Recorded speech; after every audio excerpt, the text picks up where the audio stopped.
السلام عليكم ورحمة الله وبركاته. طلاب الصف الثاني الإعدادي، فيديو جديد معانا النهاردة هنتكلم فيه على الوحدة الرابعة، وأول درس معايا درس الخلفاء الراشدين حياة أبو بكر الصديق. طبعا احنا عندنا في الوحدة دي 4 دروس بنتكلم فيهم على ال4 خلفاء راشدين، بداية من أبو بكر الصديق اللي مسك الحكم عندي من 11 هجرية ل 13 هجرية، يعني من بعد وفاة الرسول عليه الصلاة والسلام، وقعد 2.5 سنين تحديدا. اما نيجي نتكلم مع بعض كده، هيبدأ أول سؤال بيجي لي: ليه سميتهم الخلفاء الراشدين؟ بما تفسر أطلق على العصر اللي جه بعد الرسول اسمه الخلفاء الراشدين. بقول له اللي احنا سميناهم خلفاء لأن هم خلفوا الرسول في الحكم، يعني جم بعديه، فهم تولوا أمر المسلمين بعد وفاة الرسول. أما سميتهم راشدين لأن هم صاروا على نفس نهج الرسول عليه الصلاة والسلام، في الصدق، في الأمانة، في العدل، في الرحمة، في المساواة، في الزهد. عشان كده سميتهم راشدين. يبقى بالتالي لما يجي يسألني ليه سميت العصر اللي جه بعد الرسول باسم الخلفاء الراشدين، بقول له لأنهم جم بعد الرسول عليه الصلاة والسلام، خلفوا الرسول يعني جم بعديه، وكانوا يعني مسؤولين عن المسلمين في أمور دنياهم وأمور دينهم، بجانب ان هم الراشدين اللي هم صاروا على نهج الرسول عليه الصلاه والسلام واستكملوا مسيره الرسول.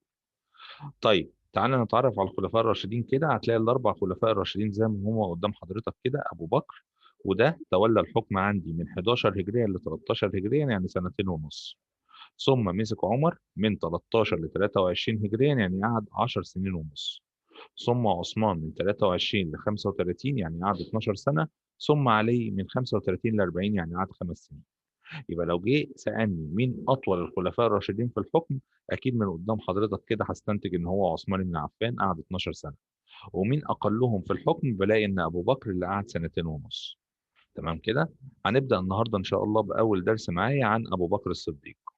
نبدأ نتعرف على أبو بكر الصديق ونشوف حياته. بلاقي إن أبو بكر الصديق اسمه زي ما هو مكتوب قدام حضرتك، هو عبد الله بن عامر القرشي. ولكن ابو بكر الصديق دي كانت كنية طلعت عليه، يعني زي اسم مستعار كده. ولو فاكرين قلنا في رحلة الإسراء والمعراج المصدق الرسول في رحلة الإسراء والمعراج، أطلق عليه اللقب ده اللي هو لقب الصديق، ومن هنا بقى يعرف باسم أبو بكر الصديق. طب تعالى نشوف مع بعض أسباب اختياره خليفة للمسلمين بعد موت الرسول. وهنا بيجي لي سؤال: بما تفسر اختيار أبو بكر خليفة؟ ده من أهم الأسئلة اللي بتجي لي في الدرس ده. لما باجي أشوف إيه السبب الرئيسي اللي خلى المسلمين تختار أبو بكر، بلاقيه إن هو كان أكبر الصحابة سنا، بلاقيه إن هو جاهد بماله وبأولاده وبنفسه وشارك مع الرسول في كل الغزوات، بلاقيه ان هو اول من اسلم من الرجال زي ما درسنا، وبلاقيه كمان ان هو كان امام للمسلمين اثناء مرض الرسول، يعني الرسول وهو تعبان ما كانش بيقدر يروح يصلي بالمسلمين امام، امرهم ان يبقى الامام عليهم هو ابو بكر. ودي كانت رساله بطريقه غير مباشره ان هو بيامرهم ان ابو بكر ينوب عنه، وبالتالي ده اللي المسلمين يعني فهموه واستنتجوه. عندي كمان من الاسباب اللي ساعدت على قيام ابو بكر خليفه للمسلمين هو مشاركته في كل الغزوات. يبقى بالتالي كل دي اسباب. طبعا اخر سبب ارتباطه بالرسول عليه الصلاه والسلام، فهو كان من اهل الراي والمشوره في قريش قبل ما يخش الاسلام، وحتى بعد ما دخل الاسلام كان الرسول بيعظم شانه وبيستشيره في معظم الاراء بتاعته. يبقى بالتالي عندي 6 نقط اقدر استنتج بيهم ليه تم اختيار ابو بكر خليفه للمسلمين. نقولهم تاني كده بسرعه: اول من اسلم من الرجال، اكبر الصحابه سنا، جاهد بماله واولاده، شارك في كل الغزوات، ارتبط بالرسول وكان من اهل المشوره، والرسول جعله اماما للمسلمين في الصلاه اثناء مرضه. طيب بعد ما تعرفنا على ابو بكر واعماله، تعالى بقى نشوف اهم صفاته. هلاقي ان هو صفاته كانت قريبه جدا من صفات الرسول.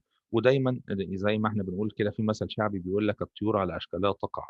الرسول اللي معروف بالصدق والامانه عمره ما كان هيصاحب واحد معروف عنه ان هو خاين، او معروف عنه ان هو جبان، او معروف عنه ان هو كذاب.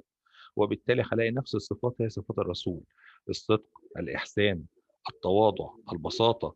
وكان مترفع عن العادات الجاهلية، يعني ما بيعملش العادات الجاهلية سواء شرب الخمر، لعب الميسر، السجود للأصنام. وكان من أهل الرأي والمشورة في قريش، والكلام ده طبعا كله قبل الإسلام. طبعا ما ننساش ان ابو بكر كان من اشهر التجار في قريش، وكان تاجر كبير جدا في قريش، وكان مشهور في التجار في قريش بتجارته.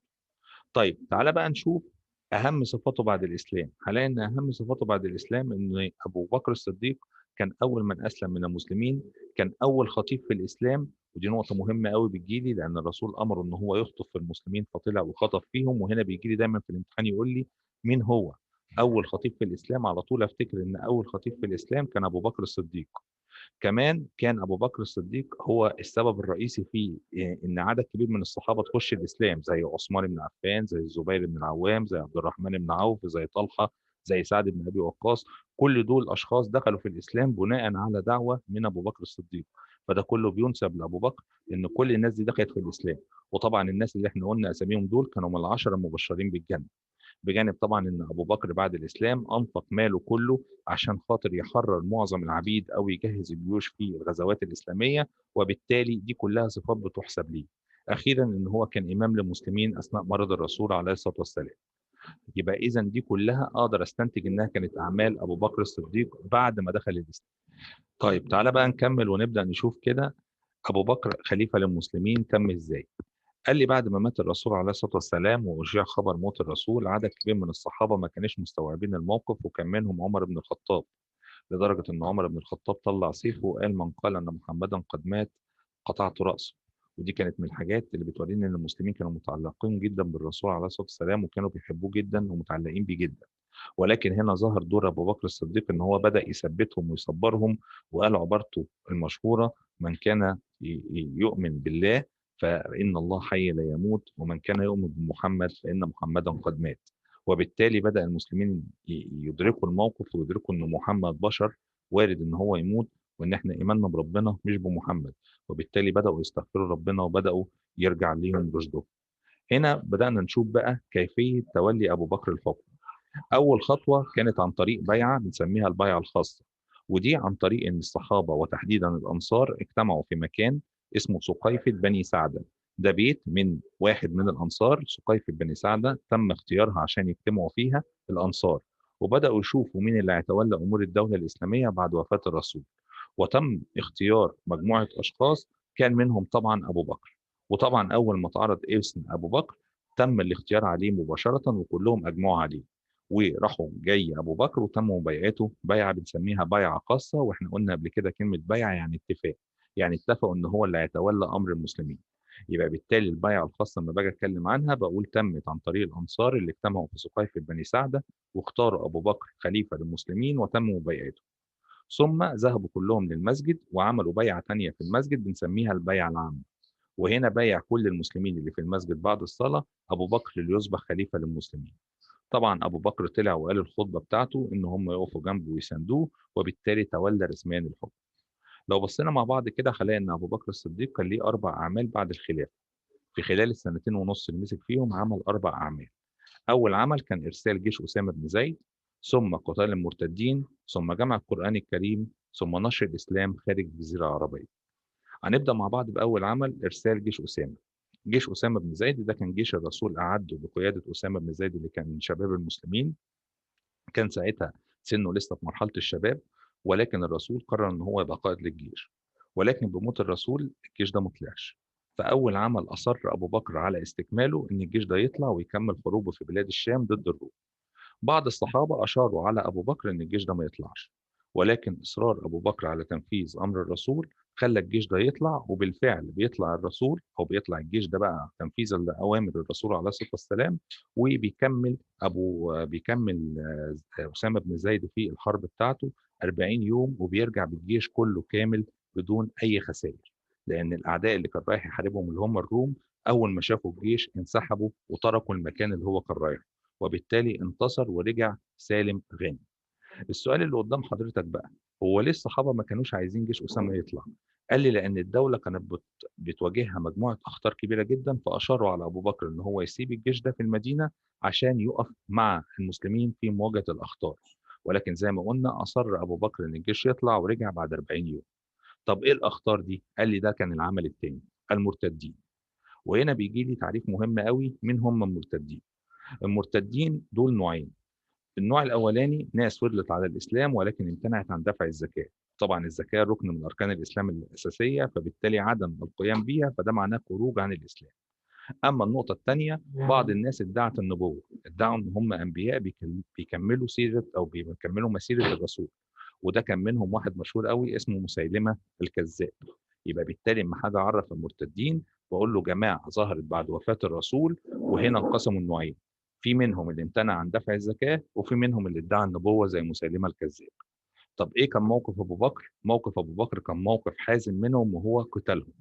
على الرغم إن بعض الصحابة زي عمر أشاروا عليه إن هو بلاش يحاربهم ويحاول يخش الموضوع معاهم بالكلام و يعني يقنعهم إن هم يرجعوا للإسلام أو يدفعوا الزكاة أو يمتنعوا عن فكرة النبوءة ديّة، ولكن أبو بكر أصر إصرار كبير جدًا وموقف حازم جدًا على قتالهم. وأرسل أبو بكر زي الصورة اللي قدامك كده عدة جيوش لقتالهم لأنهم كانوا منتشرين في شبه الجزيرة كلها، وقدر أبو بكر إن هو ينتصر عليهم ويرد عدد كبير منهم للإسلام ويرجعوا مرة تانية للإسلام سواء بدفع الزكاة أو عدم اتباع مسيلمة الكذاب اللي مات في الحروب دي. طيب، إذًا حروب المرتدين كانت من الأعمال المهمة، ولكن كان ليها أثر كبير جدًا. عشان كده بنيجي نقول إيه النتايج المترتبة على حروب المرتدين؟ من أهم النتايج اللي ترتبت عليها إن عدد كبير من حفظة القرآن الكريم استشهدوا في الحروب دي، مات منهم عدد كبير. وهنا عمر بن الخطاب اللي كان بمثابة الوزير لأبو بكر الصديق أشار عليه بجمع القرآن الكريم، أشار عليه إن إحنا نجمع القرآن ونكتبه لأن زمان في الفترة دي كانت القرآن مش مكتوب، كانت الناس بتبقى حافظاه. فخاف عمر إن حافظة القرآن الكريم اللي استشهد منهم عدد كبير واللي اتفضل منهم كان سنه كبير فممكن مع الوقت يموت، فكده القرآن هيضيع. فأشار على أبو بكر بجمع القرآن الكريم، وفعلًا أبو بكر بيكلف زيد بن ثابت اللي هو أحد الناس اللي كانت بتكتب الوحي بتاع الرسول وبتكتب الكلام بتاع سيدنا جبريل اللي هو القرآن الكريم، كلّفه أبو بكر الصديق إن هو يجمع له القرآن الكريم في مصحف واحد، في كتاب واحد، عشان يبقى محفوظ، عشان لو حفظة القرآن كلّهم ماتوا، يفضل القرآن موجود ويفضل القرآن محفوظ. وبالتالي ييجي لي هنا السؤال، مين اللي أشار على أبو بكر بجمع القرآن؟ باقول له عمر، ومين اللي أبو بكر كلّفه إن هو يكتب في القرآن الكريم؟ باقول له زيد بن ثابت. العمل التالت اللي بالاقيه عندي، بالاقي إن تالت عمل عمله أبو بكر الصديق هو نشر الإسلام خارج شبه الجزيرة العربية. بالاقي إن أبو بكر بعت جيشين، جيش طلع يحارب الروم وجيش طلع يحارب الفرس. الجيش اللي راح يحارب الفرس كان في العراق بقيادة خالد بن الوليد، ونجح خالد بن الوليد إن هو يحارب الفرس ويدخل معظم العراق في الإسلام. أكتر من نص العراق أهلها دخلوا في الإسلام بدون أي مشاكل نظرًا لحبهم للدين الإسلامي. أمّا الشام فبعت زي ما هو قدّامك في الصورة كده 4 جيوش، الجيش الأول والتاني والتالت والرابع. الجيش الأول كان بقيادة أبو عبيدة بن الجراح، وده راح عشان يفتح منطقة حمص في الشام. أمّا الجيش التاني بقيادة يزيد بن أبي سفيان راح يفتح منطقة دمشق. الجيش التالت كان بيفتح الأردن وده بقيادة واحد اسمه شرحبيل بن حسنة. ثم الجيش الرابع كان بقيادة القائد عمرو بن العاص اللي راح يفتح القدس. طبعًا ال4 جيوش وصلوا الشام، وقدروا ال4 جيوش إن هم ينتصروا في حروبهم، وكان القائد عليهم هو أبو عبيدة بن الجراح. ثم تم تكليف خالد بن الوليد بعد ما نجح في فتح العراق إن هو يبقى القائد الأعلى لل4 جيوش، فتسلم القيادة من أبو عبيدة بن الجراح، وقدر إن هو ينتصر ال4 جيوش بقيادة خالد بن الوليد.